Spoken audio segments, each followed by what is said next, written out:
আসসালামু আলাইকুম। আলহামদুলিল্লাহ, সুম্মা আলহামদুলিল্লাহ। ড্রাইভিং একটি অত্যন্ত গুরুত্বপূর্ণ পেশা। আমরা যারা ড্রাইভিং শিখার আগ্রহ করি এবং যারা ড্রাইভিং শিখে একজন ড্রাইভার হওয়ার আগ্রহ করি, আমি তাদের উদ্দেশ্যে একটা কথা বলবো। আর যারা বিশেষ করে ব্যবসা করার ইচ্ছে করি, আমরা নিজেকে একটা প্রোডাক্ট মনে করব।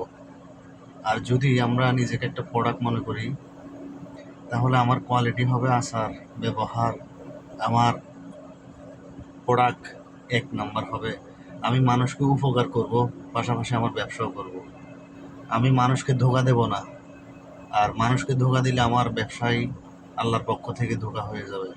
সুতরাং আমরা নিজেকে একটা ভালো একটা উদ্যোক্তা এবং ভালো একটা প্রোডাক্ট এটা মনে করি সামনে আগালে আমার মনে হয় যে আমরা সবাই অগ্রসর হব ইনশাআল্লাহ। আসসালামু আলাইকুম ওয়া রাহমাতুল্লাহি ওয়া বারাকাতুহু। আল্লাহ হাফেজ।